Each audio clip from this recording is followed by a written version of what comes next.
اعوذ باللہ من الشیطان الرجیم بسم اللہ الرحمن الرحیم سورۃ الصافات آیت نمبر 83 وَإِنَّ مِن شِيعَتِهِ لَإِبْرَاهِيمَ، اور بے شک سیدنا نوح علی نبینا وعلیہ الصلاۃ والسلام کے شیعہ میں سے سیدنا ابراہیم علی نبینا وعلیہ الصلاۃ والسلام بھی تھے۔ یہ کانٹیکسٹ ابراہیم علیہ السلام سے پہلے سیدنا نوح علی نبینا علیہ الصلوۃ والسلام کا ذکر خیر ہوا، سلام علی نوح فی العالمین، اور پھر اس کے ساتھ کنزیکٹو چند آیات کے بعد یہ آیت آئی ہے وَإِنَّ مِن شِيعَتِهِ لَإِبْرَاهِيمَ، اور بے شک ابراہیم علیہ السلام بھی شیعہ تھے حضرت نوح علی نبینا وعلیہ الصلوۃ والسلام کے۔ اس آیت کے کانٹیکسٹ میں مجھے کچھ تفصیلی گفتگو کرنی ہے، پھر انشاءاللہ بقیہ کی آیات ہم اینڈ پہ کور کریں گے۔ میرے بھائیوں، یہ جو لفظ ہے عربی زبان کا شیعتن، اور وقف کریں گے تو لفظ بنے گا شیعہ، یعنی وہ جو گول تا ہے وہ ہا میں کنورٹ ہو جاتی ہے جب آپ نے وقف کرنا ہوتا ہے۔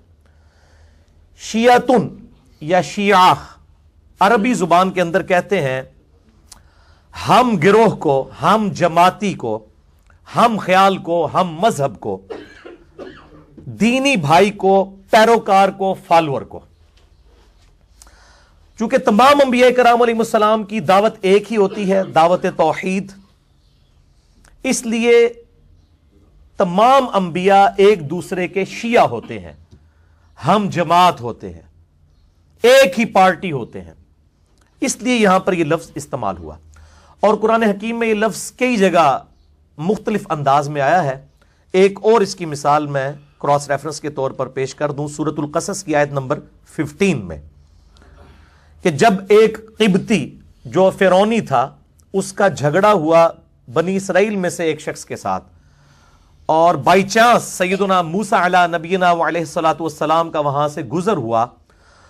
تو اس قبطی کے مقابلے پر بنی اسرائیل کے اس شخص نے موسیٰ علیہ السلام کو مدد کے لیے، اپنی حمایت کے لیے پکارا، اور وہاں پر کیا الفاظ ہے؟ فَاسْتَغَاثَهُ الَّذِي مِن شِيعَتِهِ عَلَى الَّذِي مِن عَدُوِّهِ، پس درخواست کی، مدد کی اس شخص نے جو موسیٰ کے شیعہ میں سے تھا، اس شخص کے خلاف جو کہ ان کے دشمنوں میں سے تھا۔ یعنی موسیٰ علیہ السلام کے شیعہ نے مدد مانگی موسیٰ علیہ السلام سے اپنے دشمن یعنی قبطی فرعونی جس کے ساتھ وہ لڑ رہا تھا اس کے خلاف، اور اس میں پھر ذکر آتا ہے کہ وہ جب وہ بیچ میں آئے تو پھر موسیٰ علیہ السلام کے مکے کی وجہ سے وہ قبطی مارا گیا۔ وہ بڑا انٹرسٹنگ واقعہ ہے۔ بہرحال یہ لفظ جو ہے شیعہ، یہ اسلام میں بھی استعمال ہوا، چونکہ قرآن حکیم میں یہ ٹرم موجود تھی، اور اوائل اسلام ہی میں یہ ٹرم پولیٹیکل ٹرم کے طور پر، ایک سیاسی اصطلاح کے طور پر مسلمانوں کے ہاں جانی گئی، لیکن بدقسمتی سے پھر بعد میں یہ فرقوں کی فارم اختیار کر گئی۔ سیدنا مولا علی رضی اللہ تعالیٰ عنہ علیہ السلام کے دور خلافت میں جب حضرت معاویہ ابن ابی سفیان رضی اللہ تعالیٰ عنہ نے ان کے خلاف ایک سیاسی بغاوت کی جو ناحق تھی، اس کانٹیکسٹ میں مسلمانوں میں دو پارٹیاں بن گئیں۔ ایک طرف خلفائے راشدین کے ماننے والے تھے، سیدنا ابو بکر، عمر اور عثمان رضی اللہ عنہم اجمعین وعلیہم السلام، انہی اصحاب نے خلیفہ چنا تھا سیدنا علی ابن ابی طالب کو رضی اللہ تعالیٰ عنہ علیہ السلام۔ یہ ایک پارٹی بن گئی، اور دوسری طرف دوسری پارٹی جو حضرت معاویہ رضی اللہ تعالیٰ عنہ ان کے سپورٹر تھے، جو اپنے ذوم میں یہ سمجھتے تھے کہ شاید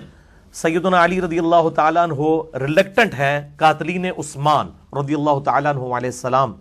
سے بدلہ لینے کے حوالے سے۔ تو یہ دو پارٹیاں پولیٹیکلی بنی، ایک شیعان علی کہلائے اور دوسرے شیعان معاویہ، یعنی علی کی پارٹی کے لوگ اور معاویہ کی پارٹی، علی کی پارٹی کے لوگ اور معاویہ کی پارٹی کے لوگ، شیعان علی اور شیعان معاویہ رضی اللہ تعالی عنہما۔